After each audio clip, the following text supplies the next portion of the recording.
Hello everyone, welcome to the class. कैसे हैं आप सब लोग? यस, आई होप सब लोग बढ़िया हैं और पढ़ाई कर रहे हैं अच्छे से। यस बेटा, रेगुलर पढ़ाई करते रहिए। रेगुलरिटी ही है जो आपको, आप अगर रेगुलर रेगुलर पढ़ाई करते रहेंगे, चीज़ें रिवाइज करते रहेंगे तो आपको ज़रूर याद रहेंगी और ये आपको ज़रूर अच्छा रिजल्ट देगी। यस, सो प्लीज़ आप पढ़ाई कंसिस्टेंटली करते रहिए, ठीक है? बिल्कुल भी लेज़ी नहीं होना है, रेगुलर पढ़ाई करनी है, ठीक है? ग्रेट। सो अगेन बहुत बहुत स्वागत है आपकी इस कक्षा में। और आज हम जो पढ़ने वाले हैं, एज यू नो, हमने एक नया चैप्टर स्टार्ट किया था। यस, और वो चैप्टर था वनस्पति जगत, और इसका हम लेक्चर 2 आज करेंगे, ठीक है? जिसमें हम डिफरेंट टाइप्स ऑफ एल्गी के बारे में पढ़ेंगे, क्लोरोफाइसी, रोडोफाइसी, फेओफाइसी, ठीक है? इनके बारे में हम लोग पढ़ेंगे। पर उससे पहले, जैसे कि हम हमेशा करते हैं, हम लोग रिवाइज करेंगे जो आपने लास्ट सेशन में पढ़ा है। यस, तो तैयार हैं आप सब लोग? आप लोग सब मेरे साथ रिवाइज करेंगे जो भी हमने पढ़ा है। तो हमने क्या पढ़ा था? हमने बेसिकली पढ़ा था कि प्लांट किंगडम जो है उसमें आते हैं सारे बहुकोशिकीय यूकैरियोटिक पादप, हम इनके अंदर रखते हैं प्लांट किंगडम के अंदर, ठीक है? ये जनरली फोटो ऑटोट्रॉफिक हैं, ठीक है? इनमें वर्णक होते हैं, पिगमेंट्स होते हैं, जिसकी हेल्प से ये फोटोसिंथेसिस कर सकते हैं, ठीक है? ये अपन ने देखा था। उसके बाद हमने देखे डिफरेंट क्लासिफिकेशंस जो दिए गए पादप जगत के, ठीक है? सबसे फर्स्ट नेम जिसमें हमें याद रखना है, एरिस्टोटल का, ठीक है? एरिस्टोटल ने क्या डिवीजन दिया था? उन्होंने 3 में डिवाइड किया था पादप जगत को। वृक्ष हो गए, शूप हो गए और शाख हो गए, है ना? फिर आए उनके चेले, ठीक है, थियोफ्रेस्टस, जिन्होंने एक और ऐड कर दिया, उन्होंने दिया वृक्ष, शूप, छोटे शूप और शाख, ठीक है? उसके बाद हमारे कैरोलस लिनियस आए। कैरोलस लिनियस ने, मैंने आपको बताया था क्या क्या किया था, 4 इंपॉर्टेंट चीज़ें हमने उनके बारे में देखी थी। एक तो उन्होंने 2 किंगडम क्लासिफिकेशन दिया, किंगडम प्लांटी एनिमेलिया में, ठीक है? सेकंड थिंग उन्होंने क्या किया था? उन्होंने हमें बाइनोमियल नॉमेनक्लेचर दिया। तीसरी चीज़, उन्होंने हमें लैंगिक वर्गीकरण दिया था पादप जगत का। पुंकेसर की संरचना के आधार पर उन्होंने 24 क्लासेस में पादप जगत को बांटा था, ठीक है? और चौथी चीज़ अपने देखी थी, उन्होंने कुछ बुक्स लिखी थी, Philosophia Botanica, Genera Plantarum, Species Plantarum, Systema Naturae. याद है सबको? तो इनको आपको याद रखना है, ठीक है? उसके बाद कैरोलस लिनियस के बाद कौन आए थे? Bentham and Hooker. Bentham and Hooker ने जो क्लासिफिकेशन दी थी वो कैसी थी बेटा? कैरोलस लिनियस ने जो दी वो कैसी थी? वो आर्टिफिशियल क्लासिफिकेशन थी, कृत्रिम क्लासिफिकेशन थी। जो बेंथम एंड हुकर ने दी वो नेचुरल क्लासिफिकेशन थी, प्राकृतिक थी, बट नॉन फाइलोजेनेटिक थी, अजातीय वृत्तीय थी, क्योंकि उसने जाति वृत्तीयता का ध्यान नहीं रखा था क्लासिफाई करते वक्त। उन्होंने स्पर्मेटोफाइट्स को डाइकोटिलिडोनी, जिम्नोस्पर्म और मोनोकोटिलिडोनी, इसमें इन्होंने डिवाइड कर दिया, पर जिम्नोस्पर्म को बीच में रख दिया डाइकोट्स और मोनोकोट्स के, जो नहीं होना चाहिए था, है ना? तो नॉन फाइलोजेनेटिक क्लासिफिकेशन उन्होंने दी थी। फिफ्थ हमने देखा था कि आए थे हमारे आइक्लर, जिन्होंने फर्स्ट जाति वृत्तीय क्लासिफिकेशन हमें दिया। और मैंने आपको बताया था पादप जगत को उन्होंने क्रिप्टोगैमिया और फेनोरोगैमिया में डिवाइड किया। क्रिप्टोगैम्स वो जिनमें पुष्प या पुष्पवती संरचना नहीं है, फेनोरोगैम्स वो जिनमें पुष्प या फिर कोन्स है, ठीक है? तो अपने यहाँ पे फेनोरोगैम्स में, सॉरी, क्रिप्टोगैम्स में कौन कौन आ गए? Thallophyte, bryophyte, pteridophytes. और यहाँ पे कौन आ गई फेनोरोगैम्स में? जिम्नोस्पर्म्स और एंजियोस्पर्म्स, ठीक है? ये जो क्रिप्टोगैम और फेनोरोगैम, ये टर्म्स आपको अच्छे से याद रखने की, क्या होता है ये, क्योंकि कई बार क्वेश्चन में क्रिप्टोगैम्स फेनोरोगैम से रिलेटेड पूछ लेते हैं, ठीक है? देन हमने देखा था, नेक्स्ट थे ओसवाल्ड टिप्पो, जिन्होंने सबसे बड़ी जाति वृत्तीय क्लासिफिकेशन हमें दी थी। इन्होंने क्या किया था कि पादप जगत को, फर्स्ट तो इन्होंने भ्रूण प्रेजेंट है या नहीं, है ना, एम्ब्रियो प्रेजेंट है या नहीं, उसके बेसिस पे डिवाइड किया। अगर नहीं है तो थैलोफाइट्स हो गए, एल्गी हो गई, है ना? यस, याद है सबको? और अगर है तो वो हो गए एम्ब्रियोफाइटा,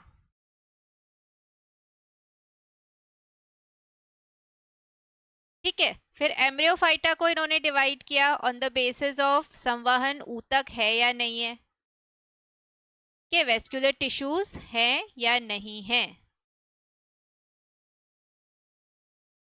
एब्सेंट है अगर, तो वो क्या हो गए, एट्रैकिएटा।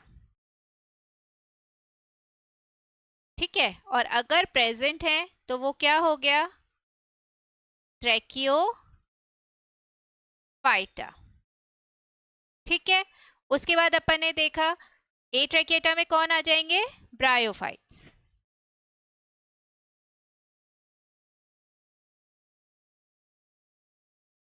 ठीक है, उसके बाद अपन ने ट्रैकियोफाइटा में देखा, इन्होंने डिवाइड किया on the basis of seeds हैं या नहीं है।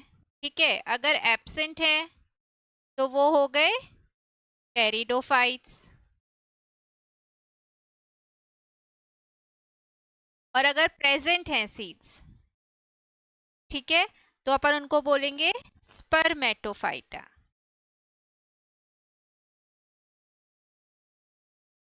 ठीक है, फिर स्पर्मेटोफाइटा को डिवाइड किया टाइप ऑफ सीड्स के बेसिस पे, मतलब वो नेकेड सीड्स हैं तो जिम्नोस्पर्म्स,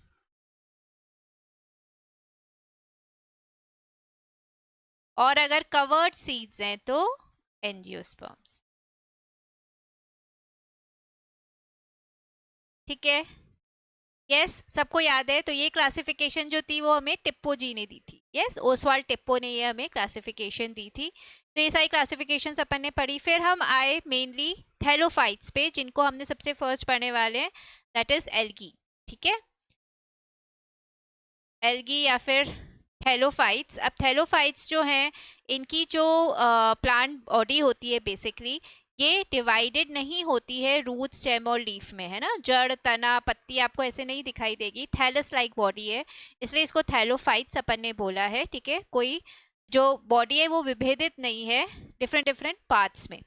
ठीक है, उसके अलावा इसमें अपने को एक श्लेष्मीय आवरण बाहर की ओर देखने को मिलता है। ठीक है, और अंदर आपको कोशिका भित्ति मिलेगी, जो किसकी बनी हुई होती है मेनली, जल्दी बताइए, इनकी कोशिका भित्ति में क्या क्या होता है।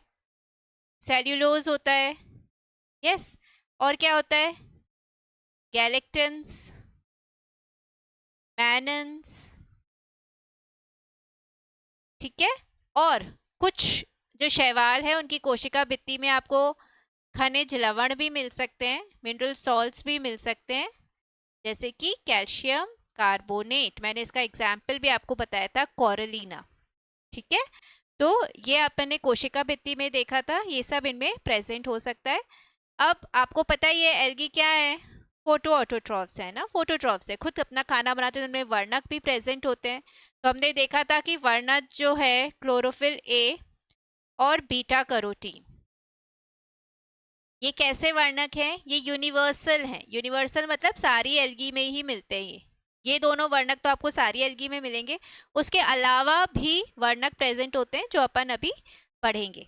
ठीक है, तो ये अपन ने देखा था। उसके बाद अपन ने देखा कि जो पूरी अर्थ पे है ना, आधे से ज़्यादा जो कार्बन डाइऑक्साइड यूज हो रही है खाने के लिए, वो कौन फिक्स कर रहा है, एल्गी फिक्स कर रही है ना, एल्गी यूज कर रही है बेसिकली। यस, और कुछ एल्गी जो है वो खाने योग्य भी होती है ना। 70 समुद्री एल्गी की 70 जातियां ऐसी है जो हम खा सकते हैं, जिनके कुछ एग्जाम्पल अपन ने देखे थे, लेमिनेरिया है, सरगैसम है। ठीक है, और अपन ने देखा था पोरफायरा है, ये खाने योग्य एल्गी है। ठीक है, तो ये सब अपन ने देखा था एल्गी के बारे में। उसके बाद अपन आए थे इसके जनन पे। ठीक है, तो जनन में हमने देखा कि वेजिटेटिव रिप्रोडक्शन हो सकता है किसके थ्रू, फ्रेगमेंटेशन, है ना, बहुकोशिकीय तंतु में फ्रेगमेंटेशन, याद है।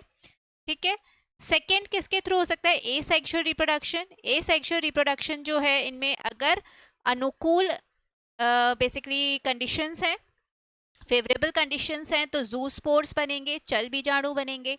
अगर अनफेवरेबल कंडीशन है तो ए प्लानोस्पोर्स, दैट इज अचल बीजाणु या ए काइनीट्स वगैरह बनेंगे। ठीक है, सेक्सुअल रिप्रोडक्शन जो है अपन ने देखा था कि वो बेसिकली आइसोगैमी, एनाइसोगैमी, ऊगैमी किसी भी तरीके का हो सकता है। इनके जो जननांग होते हैं कैसे होते हैं बताइए, मल्टी सेल्युलर की यूनिसेल्युलर, यस वेरी गुड, इनके जननांग एक कोशिकीय होंगे और नॉन जैकेटेड होंगे। ठीक है, तो जो जननांग होते हैं वो एक कोशिकीय और नॉन जैकेटेड।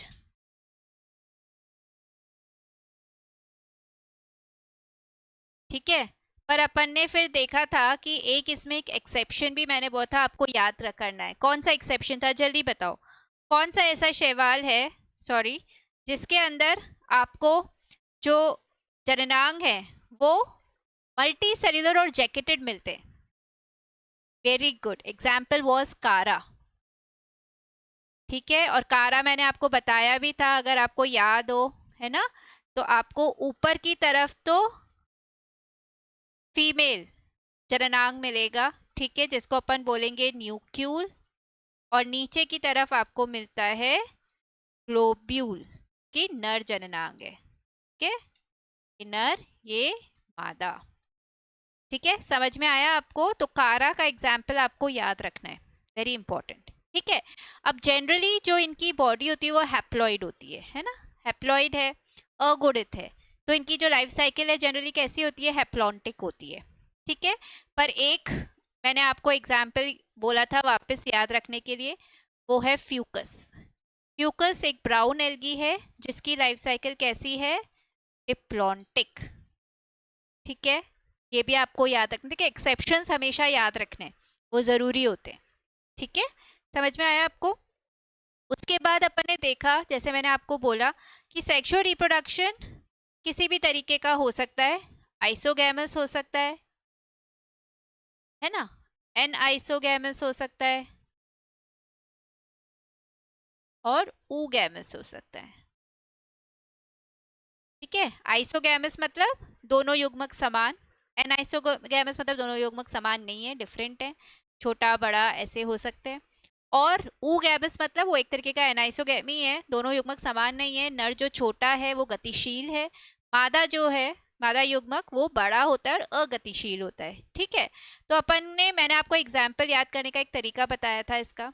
तो फर्स्ट ऑफ ऑल अपन ने एग्जाम्पल देखा था क्लेमाइडोमोनास का, जो कि तीनों में कॉमन है।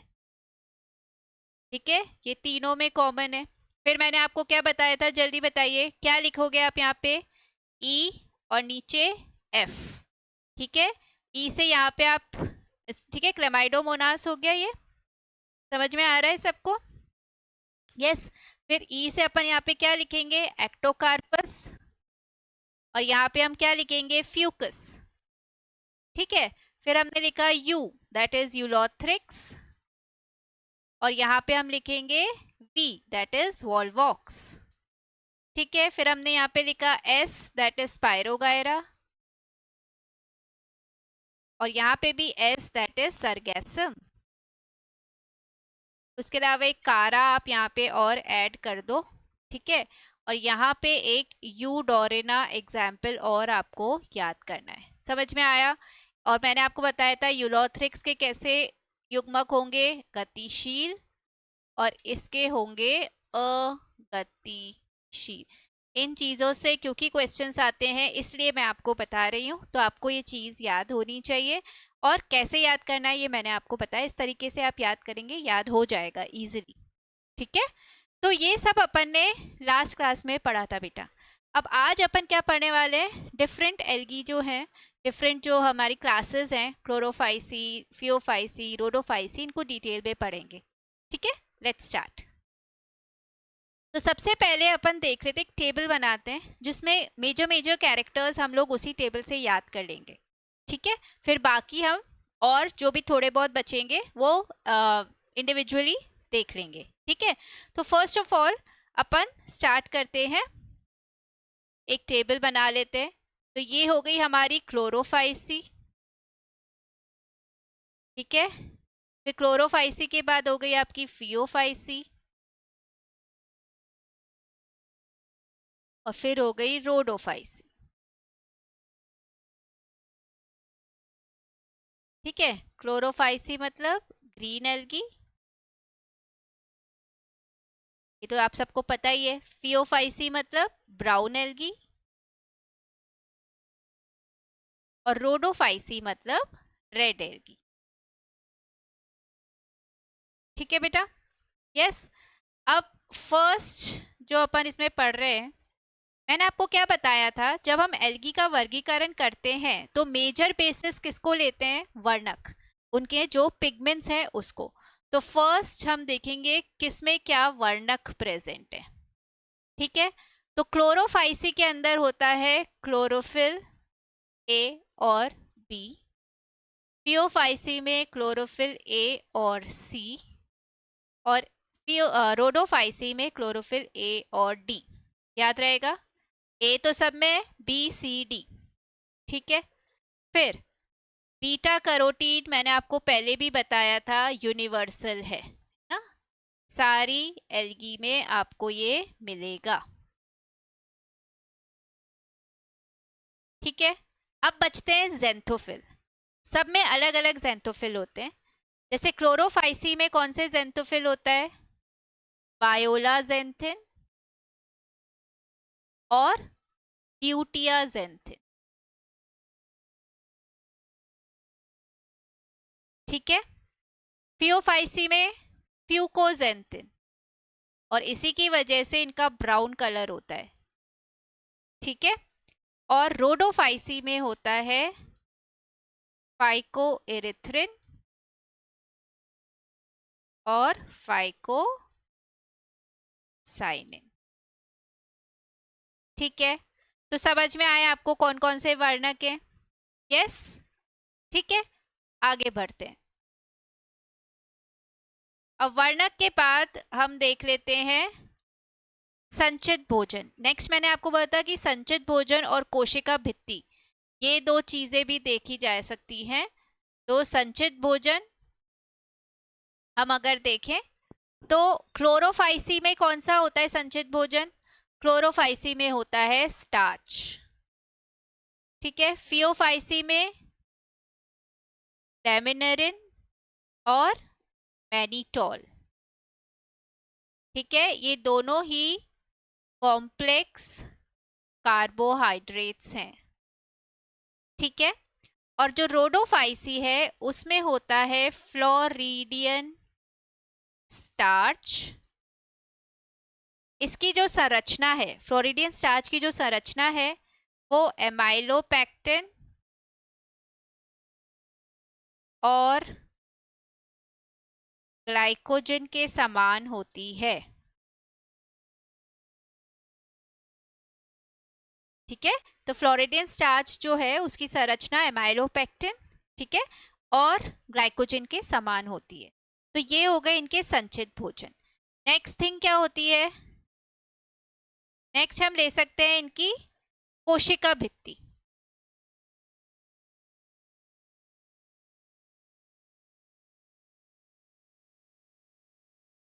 अब कोशिका भित्ति अगर हम क्लोरोफाइसी की देखें तो मेनली ये दो लेयर्स में होती हैं, इसमें दो लेयर्स होती है। ठीक है, जो आउटर लेयर है वो होती है पैक्टिन की, और जो इनर लेयर है वो होती है सेल्यूलोज की। समझ में आया आपको, दो लेयर्स में होती है, आउटर पैक्टिन, इनर सेल्यूलोज। फिर फियोफाइसी की कोशिका भित्ति की हम बात करें, ठीक है, तो फियोफाइसी की कोशिका भित्ति में आपको अगेन सेल्यूलोज तो मिलेगा ही, ठीक है, पर इनमें एक फाइकोकोलॉइड, इसके ऊपर एक जिलेटिनस कवरिंग होती है फाइकोकोलॉइड्स की। फाइकोकोलॉइड या ये क्या होते हैं, ये हाइड्रोकोलॉइड्स होते हैं। हाइड्रोकोलॉइड्स क्या होते हैं, ये हाइड्रोफिलिक होते हैं, मतलब पानी को एब्जॉर्ब करते हैं। ठीक है, हाइड्रोकोलॉइड्स, फाइकोकोलॉइड्स ये पानी को एब्जॉर्ब करते हैं, और ये क्या करते हैं, ये एल्गी को सूखने नहीं देते हैं। ठीक है, जो एल्गी है उसको गीला रखते हैं, सूखने नहीं देते हैं। ठीक है, जो पानी का बेसिकली जो लॉस है उसको रोकते हैं। तो दैट इज फाइकोकोलॉइड्स और हाइड्रोकोलॉइड्स। तो इसमें कौन सा फाइकोकोलॉइड या हाइड्रोकोलॉइड होता है, इनके अंदर होता है एल्गिन। ठीक है, समझ में आया। उसके बाद अपन आते हैं रोडोफाइसी पे। रोडोफाइसी की किस किस से बनी होती है, सेल्यूलोज, पैक्टिन,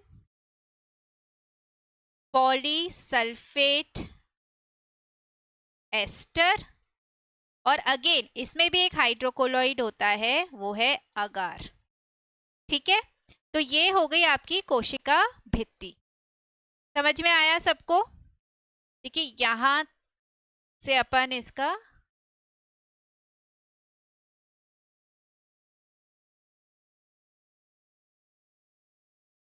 ठीक है, समझ में आया आपको? तो क्लोरोफाइसी अपन ने कोशिका भित्ति देखी अभी। नेक्स्ट हम क्या देखेंगे? नेक्स्ट हम बात करेंगे आवास की। ठीक है, तो ये जो क्लोरोफाइसी है वो मुख्यतः आपको स्वच्छ जल में मिलती है। मुख्यतः कहाँ मिलेगी? स्वच्छ जल में, पर मुख्यतः मैं बोल रही हूँ, बाकी एरियाज में भी ये मिलती है। ठीक है, नेक्स्ट हम फियोफाइसी की बात करें तो ये समुद्रों में मिलेगी, समुद्री जल में मिलेगी, वो भी ठंडे समुद्री जल में, ठंडे एरियाज में ज्यादा मिलेगी। ठीक है, वेयरएज जो रोडोफाइसी है ये भी समुद्री जल में आपको मिलती है, पर ये मुख्यतः आपको गर्म एरियाज में मिलेगी। ठीक है, और जो रोडोफाइसी है आपको सरफेस पे भी मिल सकती है और गहराइयों में भी मिलती है। सागर की जो गहराइयां होती है, समुद्र की गहराइयां, उनमें भी आपको ये मिलती है। ठीक है, तो ये हो गया इनका आवास। समझ में आया बेटा? ओके, तो अभी तक अपन ने क्या क्या देखा है? अपन ने देखा वर्णक, संचित भोजन, कोशिका भित्ति, और अपन ने देखा आवास। ठीक है, अब दो चीजें और मैं इस टेबल में ऐड करना चाहती हूँ, तो मैं इसको नेक्स्ट स्लाइड में लिख देती हूँ। ठीक है, पर आपको इस टेबल से अगर आप याद रखोगे तो आपको अच्छे से याद रहेगा। अपन पहले इतने को, पहले मैं और दो चीजें और बता देती हूँ, फिर हम वापस से इनको रिवाइज करेंगे। ठीक है, तो अपन वापस यहाँ पे लिख लेते हैं क्लोरोफाइसी। ठीक है, फिर आता है हमारा फियोफाइसी,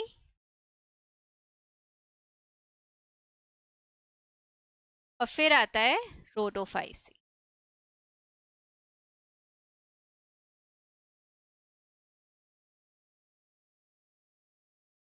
ठीक है, अब नेक्स्ट क्या कैरेक्टर हम पढ़ने वाले हैं? नेक्स्ट है इनका जीवन चक्र। ठीक है, तो जीवन चक्र कैसा होता है? जो क्लोरोफाइसी होते हैं इनका जीवन चक्र होता है हैप्लॉन्टिक। ठीक है, फियोफाइसी और रोडोफाइसी का होता है हैप्लो डिप्लॉन्टिक। अब ये क्या होता है? अपन ने हैप्लॉन्टिक देखा है, अपन ने डिप्लॉन्टिक देखा है, पर ये तो कॉम्बिनेशन है। Yes, haplo diplontic. ठीक है, ये मैं आपको अभी बताऊंगी हैप्लो डिप्लॉन्टिक जीवन चक्र क्या होता है। देखिए अपन ने देखा था हैप्लॉन्टिक लाइफ साइकिल, याद है सबको? हैप्लॉन्टिक लाइफ साइकिल में क्या होता है? जो मेन प्लांट बॉडी है वो कैसी है? हैप्लॉइड है, अगुणित है। ठीक है, तो जब उसमें गैमीट्स बनते हैं तो वो माइटोसिस से ही बन जाएंगे, याद है आपको? है ना, उसमें अर्धसूत्री विभाजन की जरूरत ही नहीं क्योंकि वो खुद ही अगुणित है। ठीक है, तो ये आपके गैमीट्स बन गए, इनका फ्यूजन होगा, क्या बनेगा? जाइगोट बनेगा। ठीक है, फिर जाइगोट में क्या होता था बेटा? जाइगोटिक मियोसिस होती थी।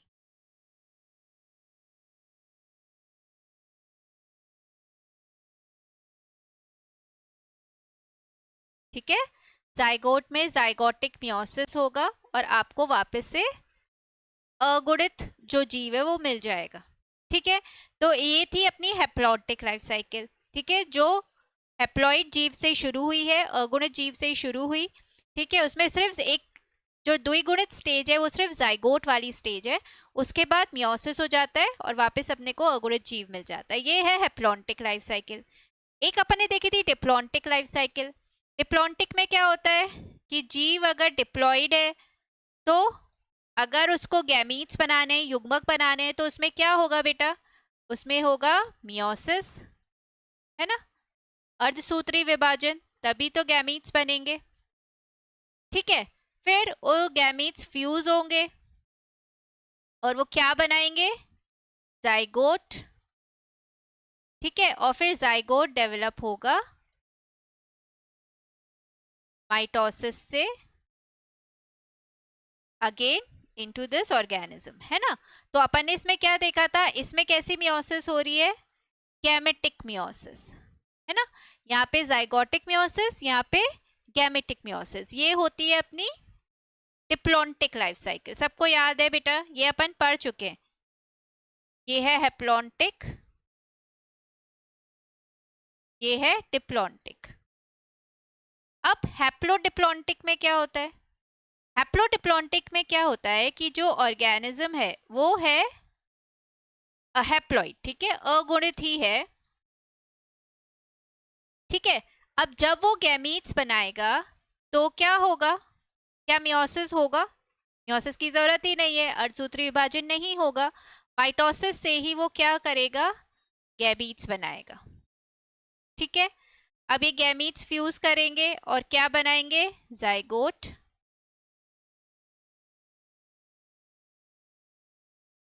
2n स्टेज आएगी, दैट इज जाइगोट। ठीक है, ठीक है। अब ये जाइगोट जो है वो डेवलप करता है इनटू अ स्पोरोफाइट। ठीक है, ये क्या है, ये है गैमीटोफाइट। ठीक है, ये जाइगोट डेवलप करेगा इनटू अ स्पोरोफाइट और फिर इसके अंदर मियोसिस होगा और फिर बनेंगे स्पोर्स जो कि डेवलप होंगे इनटू अ गैमीटोफाइट। ठीक है, तो इसमें क्या हुआ, आपको हैप्लॉन्टिक जो अगुणित स्टेज भी दिख रही है, ठीक है, और द्विगुणित स्टेज भी दिख रही है। इतना इतना अगर अपन देखें, इतना इतना अगर अपन देखें तो ये द्विगुणित पार्ट है इसका। मेजर पार्ट हैप्लॉन्टिक है पर डिप्लॉन्टिक पार्ट भी थोड़ा इसके अंदर है। सिर्फ हैप्लॉन्टिक जो थी लाइफ साइकिल उसमें सिर्फ जाइगोट था जो डिप्लॉइड था, द्विगुणित था। पर हैप्लोडिप्लॉन्टिक लाइफ साइकिल में आपको एक स्पोरोफाइट भी मिलता है। ठीक है, तो इस साइकिल को अपन बोलते हैं हैप्लोडिप्लॉन्टिक, जिसमें आपको गैमीटोफाइट और स्पोरोफाइट, ठीक है, दोनों स्टेजेस देखने को मिलती हैं। समझ में आया आपको। तो आपको हैप्लॉन्टिक दैट इज अगुणित अगुणित जीव भी मिल रहा है, ठीक है, अगुणित फेज भी मिल रही है और द्विगुणित फेज भी मिल रही है। ठीक है, दोनों आपको देखने को मिलेंगे हैप्लोडिप्लॉन्टिक लाइफ साइकिल में। तो क्लोरोफाइसी में तो आपको हैप्लॉन्टिक मिलेगी, ये वाली लाइफ साइकिल मिलेगी, ये वाला जीवन चक्र मिलेगा। पर फियोफाइसी और रोडोफाइसी में आपको क्या मिलता है बेटा, हैप्लोडिप्लॉन्टिक, ये वाला जीवन चक्र। समझ में आया आपको, आई होप सबको समझ में आया होगा। तो हैप्लोडिप्लॉन्टिक में आपको गैमेटोफाइट और स्पोरोफाइट दोनों स्टेजेस मिलती हैं।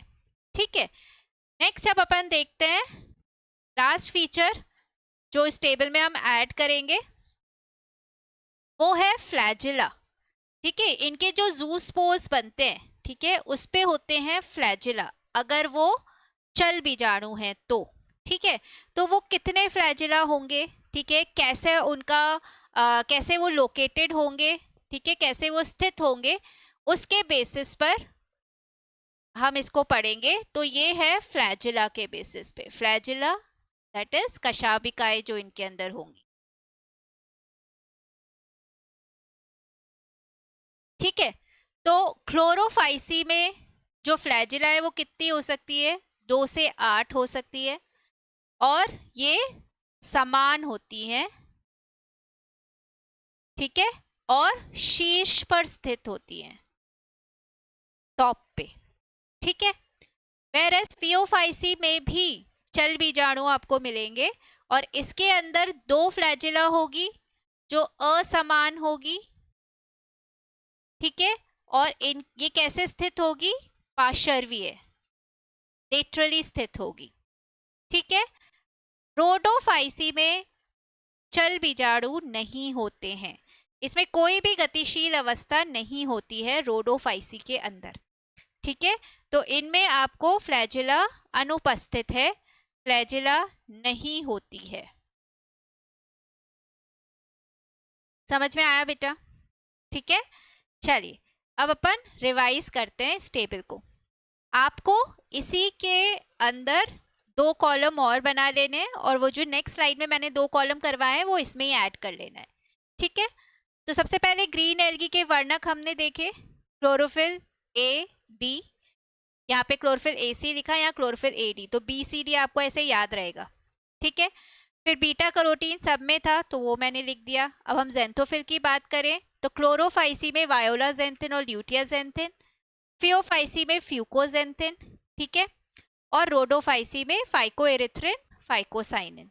ठीक है, नेक्स्ट हम संचित भोजन पे आते हैं तो क्लोरोफाइसी में है स्टार्च, ठीक है, फियोफाइसी में लेमिनरीन और मैनिटोल जो दोनों कॉम्प्लेक्स कार्बोहाइड्रेट्स हैं, और रोडोफाइसी में है फ्लोरिडियन स्टार्च, ठीक है, जो एमाइलोपेक्टिन और ग्लाइकोजन की तरह होता है संरचना में।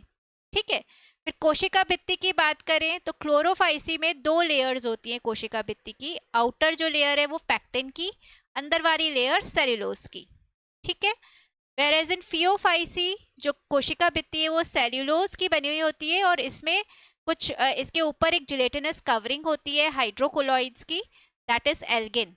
ठीक है, तो ये जो एल्गी को सूखने से बचाता है। ठीक है, क्योंकि ये क्या है, हाइड्रोफिलिक है, ये पानी को एब्जॉर्ब करता है।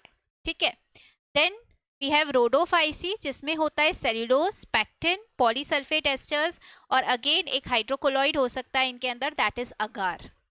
ठीक है, उसके बाद हम आवास पे आते हैं तो ये मुख्यतः स्वच्छ जल में पाए जाते हैं। फियोफाइसी मुख्यतः समुद्री जल, कैसा, ठंडा।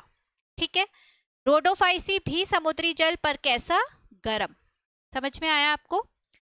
नेक्स्ट हमने देखा जीवन चक्र तो क्लोरोफाइसी का है हैप्लॉन्टिक, फियोफाइसी का हैप्लोडिप्लॉन्टिक और रोडोफाइसी का भी हैप्लोडिप्लॉन्टिक। ठीक है, फिर हम आते हैं फ्लैजिला, जो इनके जूस्पोर्स बने, चल बीजाणु बने, उनमें जो फ्लैजिला है या फिर जो युग्मक है उनमें जो फ्लैजिला है वो कितने नंबर है और कैसे वो स्थित है।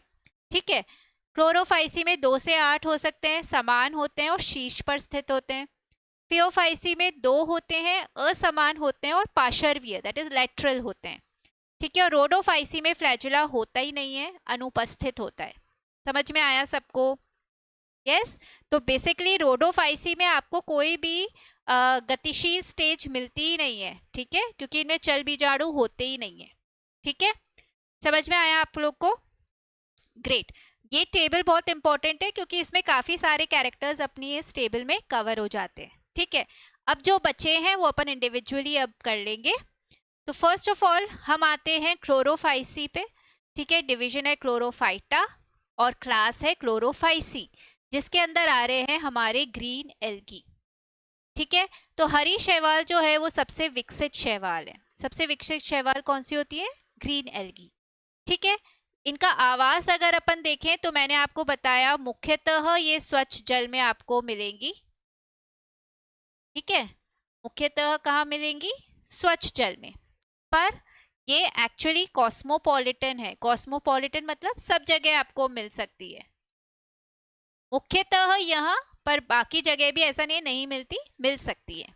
ठीक है, नेक्स्ट अपन देखते हैं इनकी फॉर्म्स। इनका जो काय स्वरूप है, इनकी जो बॉडी फॉर्म है वो अलग अलग तरीके की हो सकती है। ये एक कोशिकीय हो सकते हैं, यूनिसेलर हो सकते हैं, बहुकोशिकीय हो सकते हैं, बहुकोशिकीय तंतु में या बहुकोशिकीय थैलॉइड थैलस के फॉर्म में। ठीक है, या फिर ये निवही दैट इज कोलोनियल हो सकते हैं। ठीक है, तो फर्स्ट ऑफ ऑल एक कोशिकीय की बात करें तो क्लेमाइडोमोनास, क्लोरेला, एसिटाब्यूलेरिया, पिछली क्लास में भी अपन ने ये देखे थे। तो क्लेमाइडोमोनास जो है वो गतिशील है, ये गतिशील एक कोशिकीय ग्रीन एल्गी हो गई। ठीक है, अब क्योंकि ये वैसे तो ये एक कोशिकीय जो अपन ने प्रोटिस्टा में रख दिए, पर इनका क्योंकि जीवन चक्र मैंने आपको ही पहले भी बताया था सिमिलर टू होता है ग्रीन एल्गी, इस वजह से हम इनको यहाँ पढ़ते हैं। ठीक है, तो ये गतिशील है क्लेमाइडोमोनास क्योंकि इसमें फ्लैजिला होता है। क्लोरेला जो होती है वो अगतिशील है, इसमें फ्लैजिला नहीं मिलेगा आपको, कशाभिका इसके अंदर नहीं होती है, ठीक है। एसिटाब्यूलेरिया जो है वो सबसे बड़ा एक कोशिकीय पादप है,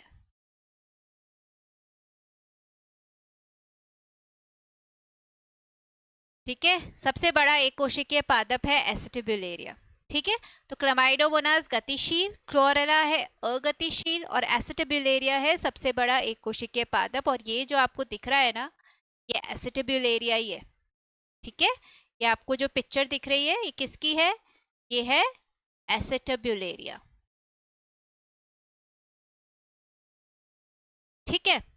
नेक्स्ट हम कोलोनियल पे आते हैं। तो कोलोनियल अपन ने पहले भी पढ़ा था, याद हो तो। एग्जाम्पल है वॉल्वॉक्स, ठीक है। वॉल्वॉक्स कॉलोनी में रहता है और इनकी कॉलोनी में एक फिक्स नंबर ऑफ सेल्स होते हैं। तो ऐसी कॉलोनी जिसमें फिक्स्ड नंबर ऑफ सेल्स होते हैं उसको हम बोलते हैं सिनोबियम। क्या बोलते हैं, सिनोबियम, ठीक है। तो वॉल्वॉक्स की कॉलोनी क्या है, सिनोबियम है, क्योंकि इसमें एक फिक्स नंबर ऑफ सेल्स होते हैं। हर एक सेल जो है वो क्लेमाइडोमोनास जैसा होता है इसमें, तो ये गतिशील कॉलोनी है, क्योंकि क्लेमाइडोमोनास भी तो गतिशील है ना, तो ये गतिशील कॉलोनी है इसकी, ठीक है। समझ में आया आपको? यस, ये वॉल्वॉक्स के बारे में है। फिर बहुकोशिकीय तंतुमय की बात करें तो यूलोथ्रिक्स और स्पायरोगायरा, ये भी मैंने आपको लास्ट क्लास में बताया था। क्या बोलते हैं यूलोथ्रिक्स को, पॉन्ड सिल्क या पॉन्ड वुल? जल्दी बताइए, पॉन्ड वुल या pond silk? Very good, Ulothrix को आप बोलोगे पॉन्ड वुल, ठीक है, ऊन। और स्पायरोगायरा को अपन बोलते हैं पॉन्ड सिल्क। आप एस एस से याद रखो, एस एस, स्पायरोगायरा सिल्क, ठीक है, समझ में आया। देन बहुकोशिकीय थैलस रूपी होता है उल्वा, ठीक है। ये क्या है, ये उल्वा है। इसमें आपको रूट, स्टेम, लीव्स ऐसे आप डिफरेंशिएट नहीं कर सकते, ठीक है।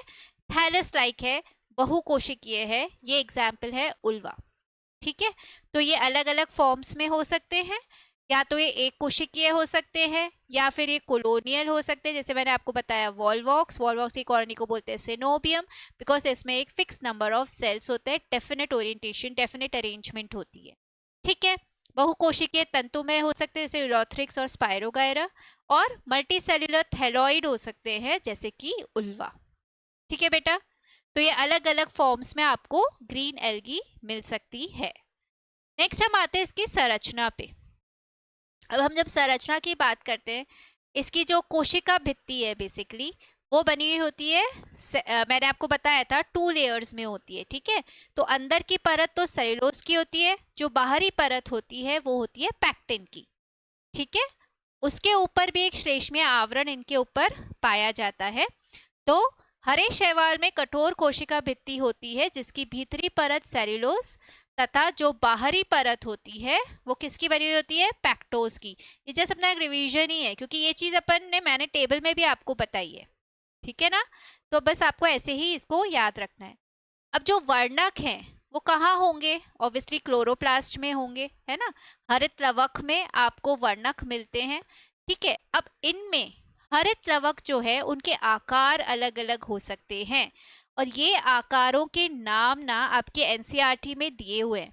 एग्जाम्पल्स उन्होंने नहीं दिए हैं पर नाम दिए। अब क्योंकि उन्होंने नाम दिए हैं तो पूरे चांसेस हैं कि वो एग्जाम्पल आपसे पूछ ले, है ना, क्वेश्चन आ सकता है, क्योंकि आ भी चुका है क्लेमाइडोमोनास से रिलेटेड, ठीक है। इसीलिए यहाँ पे आपको एग्जाम्पल्स दिए गए हैं, एक एक एग्जाम्पल आप इन सब के याद कर सकते हैं।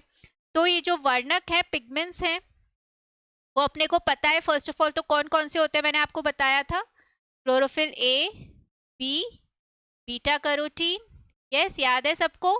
और कौन कौन से ज़ैंथोफिल होते हैं, वायोला ज़ैंथिन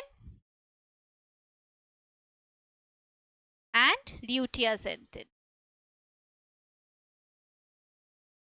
ठीक है, यस। अब ये जो पिगमेंट्स हैं वो हरित लवक में प्रेजेंट हैं, क्लोरोप्लास्ट में प्रेजेंट है, जिसके डिफरेंट डिफरेंट आकार हो सकते हैं। अगर वो डिस्कॉइड है इसका एग्जाम्पल है कारा, प्लेट लाइक है इसका एग्जाम्पल है फ्रिट्शिला, कप शेप्ड है इसका एग्जाम्पल है क्लेमाइडोमोनास, गर्डल शेप्ड है इसका एग्जाम्पल है यूलोथ्रिक्स, रिबन शेप्ड है स्पायरोगायरा, जालिकावत मतलब नेट जैसा है तो वो हो गया ईडोगोनियम। ठीक है, तो ये कुछ एग्जाम्पल्स आप याद कर लीजिएगा। ठीक है, अगर एग्जाम में आए तो आपको पता होना चाहिए। यस, तो ये है डिफरेंट डिफरेंट आकार के लवक हो सकते हैं ये ग्रीन एल्गी के अंदर। ओके, नेक्स्ट, संचित भोजन पे आप आते हैं तो स्टोर्ड फूड मेनली स्टार्च होता है, पर क्लोरोप्लास्ट, स्टार्च तो मैंने आपको बता ही दिया था उस टेबल में।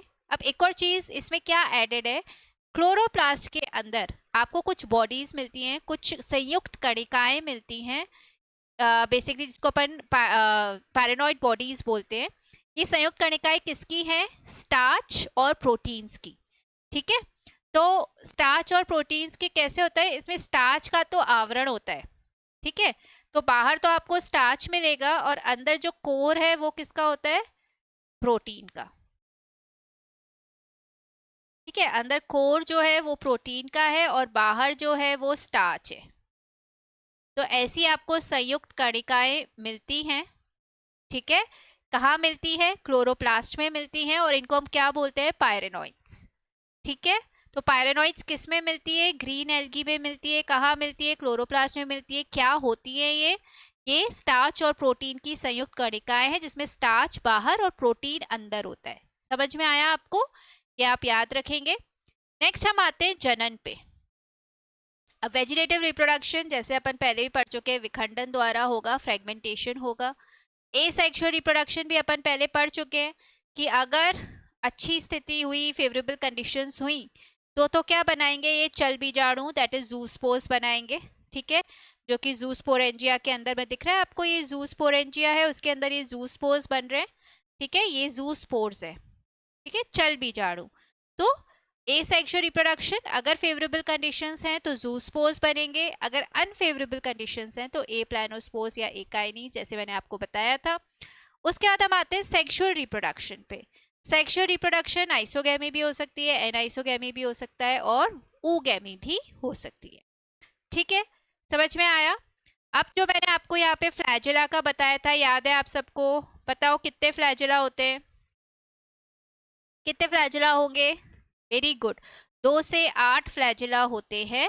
और कैसे होते हैं वो, समान की असमान, समान होते हैं और शीर्ष पर होते हैं। ठीक है, टॉप पे, शीर्ष पे होते हैं। ठीक है, गॉट इट। नेक्स्ट हम एग्जाम्पल्स पे आते हैं। ठीक है, ये मेन चीजें हैं जो हमें ग्रीन एल्गी के बारे में देखना है। काफी चीजें हम टेबल में कर चुके, बाकी हमने यहाँ कर लिया। अपन एग्जाम्पल्स पे आते हैं। तो एग्जाम्पल क्लोरेला। क्लोरेला जो एल्गी है वो बहुत रिच होती है प्रोटीन में। आफ्टर स्पायरुलिना, स्पायरुलिना याद है ना, अपन ने पढ़ा था, सिंगल सेल प्रोटीन, बहुत रिच होती है प्रोटीन में। उसके बाद क्लोरेला है जो प्रोटीन रिच है। ठीक है, तो ये फूड की तरह यूज करते हैं, प्रोटीन रिच फूड की तरह। एस्ट्रोनॉट्स इसको यूज करते हैं। ठीक है, जब वो स्पेस में जाते हैं। ठीक है, तो astronauts they use it as a source of protein. ठीक है, एस्ट्रोनॉट्स यूज करते हैं क्लोरेला को as a source of protein. तो क्लोरेला जो है वो है rich in protein. Yes, okay. Then ये क्लोरेला से हमें एक प्रतिजैविक दैट इज एंटीबायोटिक भी मिलती है, क्लोरेलिन। ठीक है, इससे हमें एक एंटीबायोटिक भी मिलती है। अब एक परजीवी शैवाल है, पैरासिटिक एल्गी है, कौन सी, सिफेलोरॉस। सिफेलोरॉस किस पे परजीवी है, किसी को आइडिया है, चाय के पौधे पे।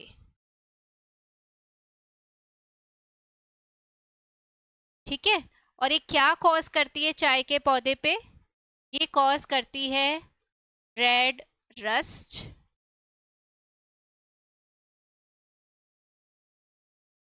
लाल किट।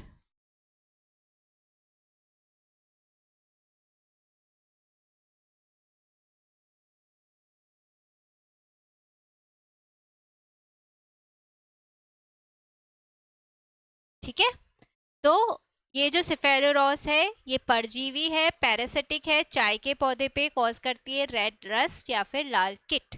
ठीक है, फिर जंतुओं के शरीर के अपन ने देखा था कि जो एल्गी है ना, वो किसी कभी कभी एनिमल्स के शरीर पर, जंतुओं के शरीर पर भी पाई जाती है।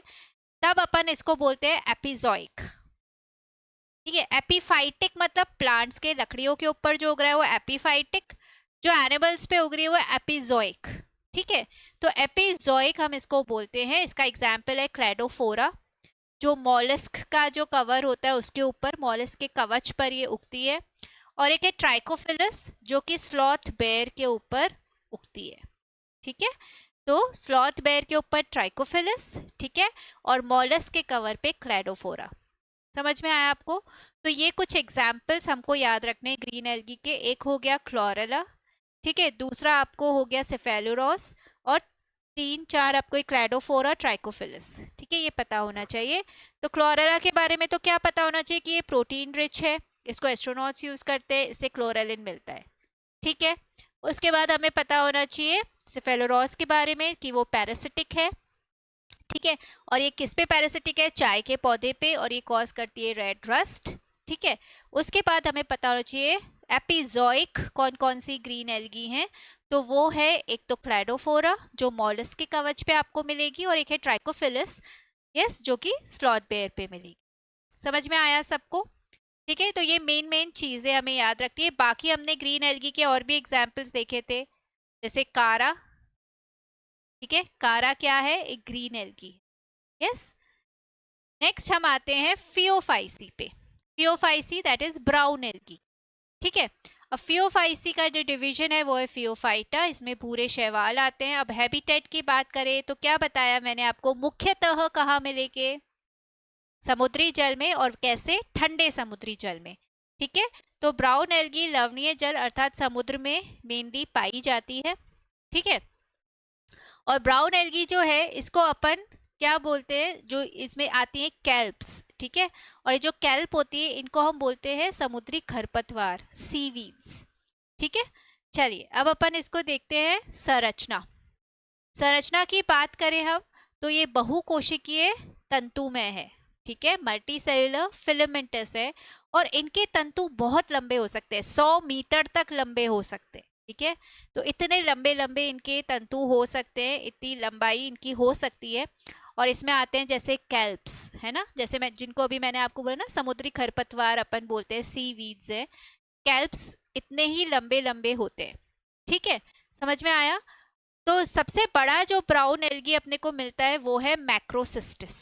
मैक्रोसिस्टिस सबसे बड़ी ब्राउन एल्गी है। ठीक है, नेक्स्ट, जो पादप काय होता है, जो प्लांट बॉडी है, वो मेनली 3 पार्ट्स में डिवाइडेड होती है जनरली। और कौन कौन से 3 पार्ट्स हैं? इस तरीके की कुछ आपको बॉडी मिलेगी। ठीक है, इसमें क्या तीन तीन कौन कौन से 3 पार्ट्स हैं? एक तो है ये जिसको अपन बोलते हैं होल्ड फास्ट। ठीक है, एक होता है ये जिसको अपन बोलेंगे स्टाइप या फिर स्टॉक। ठीक है, और एक होता है ये जिसको अपन बोलेंगे लेमाइना या फिर फ्रॉन्ड। ठीक है, समझ में आया आपको? तो होल्ड फास्ट का क्या काम होता है? ये चिपकने में, अटैचमेंट में हेल्प करती है। जहां भी ब्राउन एल्गी को ग्रो करना है वहां पे अटैच होने में, चिपकने में हेल्प करेगा होल्ड फास्ट। स्टाइप या फिर स्टॉक जो है, इसके अंदर एक नलिकाकार स्ट्रक्चर है, ट्यूब लाइक स्ट्रक्चर है, इसके अंदर कुछ ट्यूब लाइक संरचनाएं होती हैं। ठीक है, स्टाइप या स्टॉक के अंदर कुछ ट्यूब लाइक संरचना होती है, जिसको अपन क्या बोलते हैं बेटा? किसी को आइडिया? किसी ने सुना है कभी? उनको हम बोलेंगे ट्रम्फिट हाइफी। और ये जो ट्रम्फिट हाइवी होती है वो छलनी नलिकाओं के जैसी होती हैं।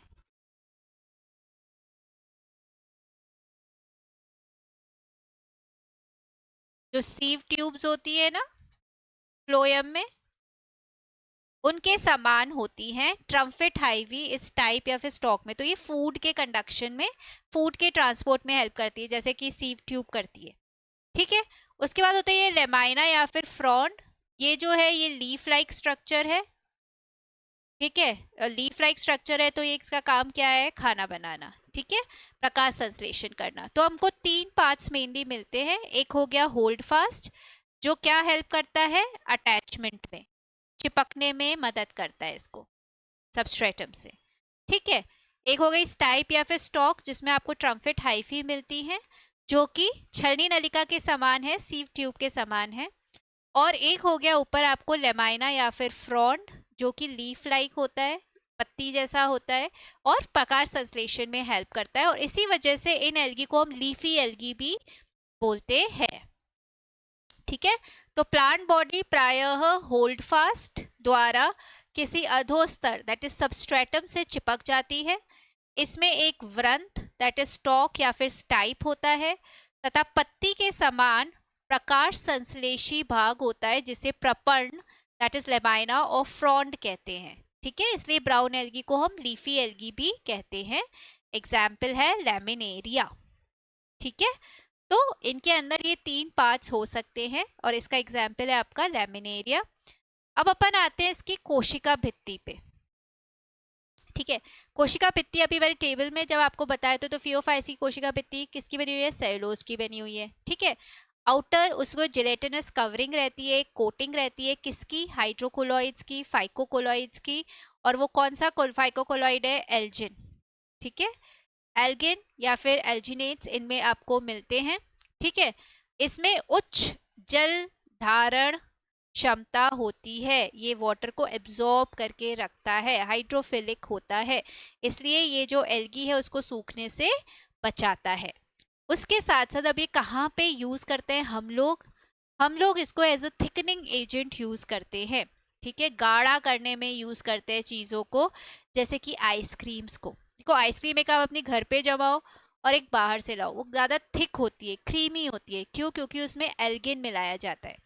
ठीक है, आइसक्रीम्स में, जेलीज में, पेंट में भी मिलाया जाता है एल्गिन।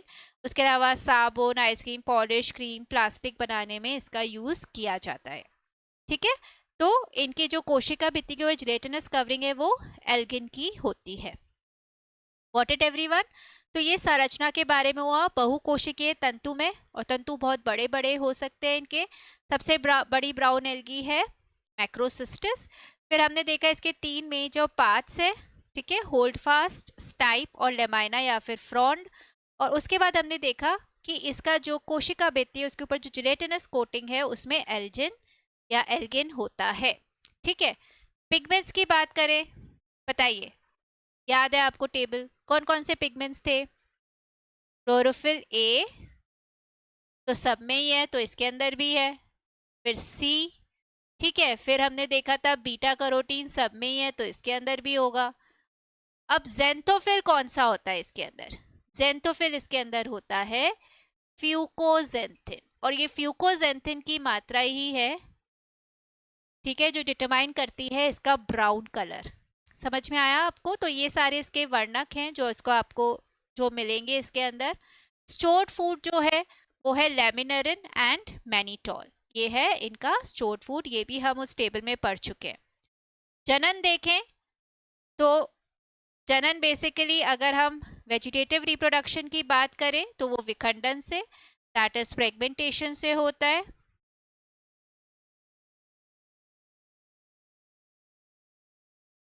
ठीक है, उसके बाद अलैंगिक जनन जो है एसेक्सुअल रिप्रोडक्शन, अगेन इसमें क्या बनेंगे, चल बीजाणु बनेंगे, जूस्पोर्स बनेंगे, और मैंने आपको फ्लैजिला अभी बताए थे कितने होते हैं, 2 फ्लैजिला होते हैं, असमान होते हैं और पार्श्वीय स्थित होते हैं, लेटरली लोकेटेड होते हैं।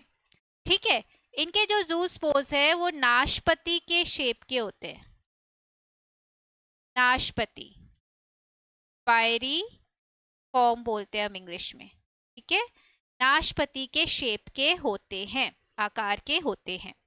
सेक्सुअल रिप्रोडक्शन की बात करें तो अगेन आइसोगेमी, एनाइसोगेमी, ऊगेमी तीनों इनमें देखने को मिलती है। जो युग्मक है उनमें जो है कशाबिकाएं हैं, 2 कशाबिकाएं असमान, ठीक है, होती है और पार्श्वीय लोकेटेड होती हैं, और नाशपति आकार के होते हैं ये जूस्पोर्स, पायरीफॉर्म। ठीक है, नाशपति को अपन क्या बोल रहे हैं इंग्लिश में, पायरीफॉर्म शेप के। ठीक है, तो ये हो गया इनके रिप्रोडक्शन से रिलेटेड। आई होप सबको समझ में आया ये चीज़। Yes, got it. काफ़ी चीज़ें हम उसमें कर चुके हैं टेबल में, अभी थोड़ी बहुत चीज़ें जो अलग से मैं आपको बता रही हूँ। Examples, laminaria. लैमिनेरिया से हमें क्या मिलता है? लैमिनेरिया से हमें आयोडीन मिलता है और ब्रोमीन मिलता है। ठीक है, लैमिनेरिया से आयोडीन और ब्रोमीन मिलता है। ठीक है, लैमिनेरिया और सरगैसम दोनों ही, आपको याद हो तो मैंने शुरुआत में भी बताया था जब अपन रिवाइज कर रहे थे कि लैमिनेरिया और सरगैसम जो है वो कैसी है? खाद्य है ना, हम इनको खा सकते हैं। ठीक है, लैमिनेरिया प्लस सरगैसम। अब सरगैसम से रिलेटेड एक चीज है जिसको अपन बोलते हैं सरगैसोसी। सरगैसोसी क्या है? सरगैसो सी जो है वो अटलांटिक ओशन का एक पार्ट है जिसको सरगैसो सी बोलते हैं। यहाँ पे बहुत मात्रा में आपको सरगैसम देखने को मिलती है। सरगैसम जो है वो सरफेस पे, समुद्र के सरफेस पर है ना, बहुत ज़्यादा ग्रो करती है, गुणन करके बहुत लंबे लंबे तंतु बना लेती है। ये बहुत जल्दी मल्टीप्लाई करती है, लंबे लंबे तंतु बना लेती है, और वो जो एरिया है वहाँ पे सरगैसम बहुत ज़्यादा मात्रा में है। अगर वहाँ पे कोई शिप जाती है तो शिप के वो जो फैंस होते हैं ना, चलने में मदद करते हैं उसको, उन फैंस में ये सरगैसम अटक जाते हैं और वो उस फैन को बंद कर देते हैं जिससे शिप वहीं अटक जाता है। ठीक है, इस एरिया को बोलते हैं सरगासो सी, और यहाँ पे हमेशा शिप्स को ये चेतावनी दी जाती है कि उस एरिया में नहीं जाना है क्योंकि वहाँ शिप्स जाके अटक जाती है, बंद हो जाती है। समझ में आया आपको? तो सरगैसो सी एक ऐसा एरिया है जहाँ पे बहुत ज़्यादा मात्रा में आपको सरगैसम ग्रो करता हुआ मिलता है। सरफेस पर बहुत ज़्यादा ये तंतु बना लेता है, गुणन बहुत जल्दी मल्टीप्लाई करता है और लंबे लंबे तंतु बना लेता है, फिलामेंट्स बना लेता है। ठीक है, क्योंकि फिलामेंटस एल्गी है। ठीक है, तो बहुत ज़्यादा ग्रो कर जाता है सरफेस पे और शिप्स को रोकता है, शिप्स को बंद कर देता है, आगे नहीं बढ़ पाती शिप्स वहाँ पे।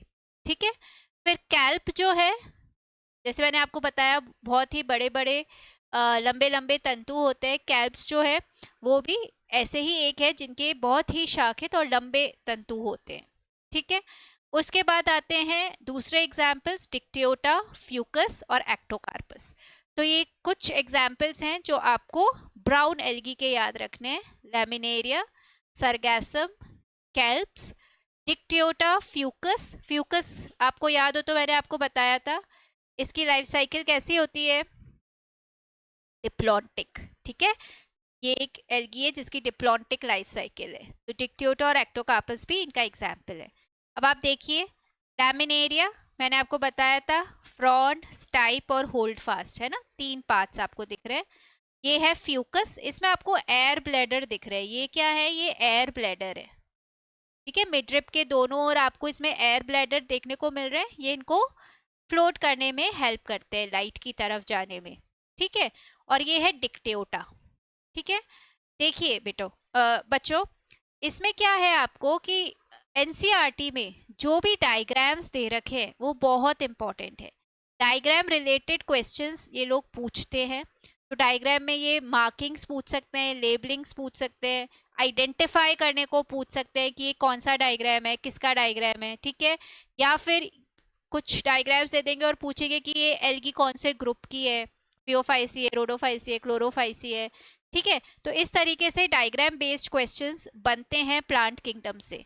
तो जो भी डायग्राम्स आपके एनसीईआरटी में हैं उनसे रिलेटेड हर चीज़ आपको पता होनी चाहिए। तो ये एनसीईआरटी के ही डायग्राम्स है, लैमिनेरिया, फ्यूकस और डिक्टियोटा। ठीक है, नेक्स्ट हम आते हैं Rhodophyceae, that is red algae. ठीक है, इसका डिवीजन है रोडोफाइटा। ये सबसे प्राचीन एल्गी है। ठीक है, ग्रीन एल्गी जो थी वो सबसे विकसित एल्गी थी।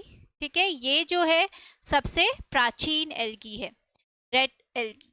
ठीक है, रेड एल्गी के जीवन चक्र में कोई भी चल अवस्था दैट इज मोटाइल स्टेज नहीं पाई जाती। ठीक है, इनमें सीलिया व फ्लैजुला अनुपस्थित होते हैं। तो आपको इनमें कोई भी मोटाइल स्टेज नहीं मिलेगी, चल अवस्था नहीं मिलेगी। जैसे मैंने आपको बताया था ना, फ्लैजेला इनमें क्या थे, अनुपस्थित थे, इनमें कोई फ्लैजेला नहीं होता है, ठीक है। नेक्स्ट इनका आवास, तो मैंने आपको बताया था ये भी समुद्री जल में मिलेंगे, पर कैसे समुद्री जल में, वेरी गुड, गर्म, ठीक है। तो जनरली गर्म समुद्री जल में मिलते हैं, पर एक एक्सेप्शन आपको यहाँ दिख रहा है, बेट्रैकोस्पर्मम, जो फ्रेश वाटर में मिलता है आपको, अलवणीय जल या फिर फ्रेश वाटर में मिलेगा, तो ये एक एक्सेप्शन है, ठीक है। बाकी जनरली ये समुद्री जल में आपको मिलेंगे, वो भी गर्म एरियाज में ज्यादा मिलेंगे, और ये बहुत ज्यादा गहराई में भी आपको मिल सकते हैं, ठीक है। समुद्र की गहराई जो होती है वहां पे भी ये ग्रो करते हैं। संरचना इनकी कैसी है, तो अगर हम इनकी कोशिका भित्ति की बात करें तो क्या बताया था मैंने आपको, सेल्यूलोज, पैक्टिन, पॉलीसल्फेट एस्टर, और इनमें कैसी कैसी एल्गी में इनके अंदर क्या हो सकता है, हाइड्रोकोलॉइड्स हो सकते हैं, फाइकोकोलॉइड्स हो सकते हैं, जैसे कि अगार, ठीक है। अगार का नाम आपने सुना होगा, ठीक है। तो अगार भी इसमें मिलता है हमें, ठीक है। नेक्स्ट, संचित भोजन की बात करें तो स्टोर्ड फूड क्या है, फ्लोरिडियन स्टार्च है, जो मैंने आपको बताया था, जिसकी संरचना किसके जैसी होती है, एमाइलोपेक्टिन और ग्लाइकोजन की समान होती है, ठीक है। देन रिप्रोडक्शन की बात करें तो कायिक जनन, अगेन फ्रेगमेंटेशन, एसेक्सुअल रिप्रोडक्शन अचल बीजाणुओं के द्वारा होगा। मैंने आपको बताया इनमें कोई गतिशील फेज नहीं होती, कोई अवस्था में भी ये गतिशील नहीं होते, फ्लैजेला नहीं होते हैं, तो इनके स्पोर्स कैसे होंगे, अचल होंगे, गतिशील नहीं होंगे, ठीक है। लैंगिक जनन, सेक्सुअल रिप्रोडक्शन इनमें जो होता है वो oogamous होता है, ये मैंने आपको पहले भी बताया था कि रेड एल्गी ऐसी है जिसमें सिर्फ oogamous आपको मिलेगा, ठीक है। अब अपन ये बोल रहे हैं कि इसमें कोई भी चल अवस्था नहीं है, कोई भी गतिशील वाली अवस्था नहीं है, और दूसरी तरफ अपन बोल रहे हैं कि इसमें ऊगैमी होती है। ऊगैमी क्या होता है कि नर युग्मक है वो छोटा होता है और वो चलता है ना, मूव करता है और मादा युग्मक तक पहुंचता है, ठीक है। नर युग्मक मादा युग्मक तक पहुंच रहा है, उसको अपन ऊगैमी बोल रहे थे, पर ये ऊगैमस तो है पर इसमें कोई भी गतिशील अवस्था नहीं है, तो ये कैसे पॉसिबल है।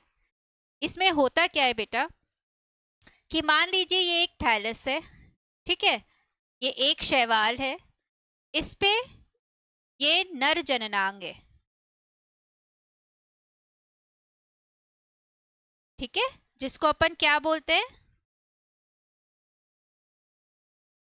स्पर्मेटेंजिया,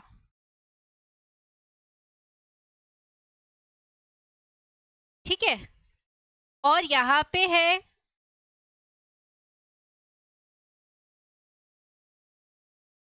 ठीक है, इसके अंदर ये है फीमेल जननांग, ठीक है, मादा जननांग है ये, जिसको हम बोलते हैं कार्पोगोनिया,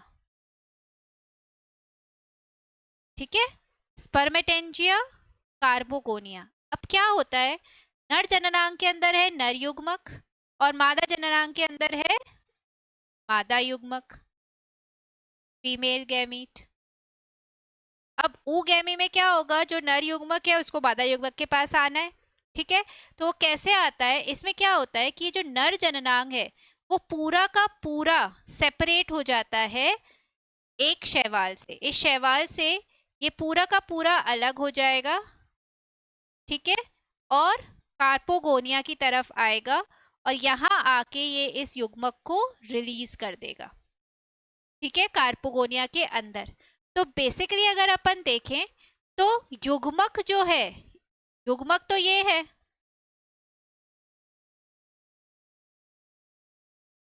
ठीक है, युग्मक तो ये है, नर युग्मक मूव नहीं कर रहा है, वो गतिशील नहीं है।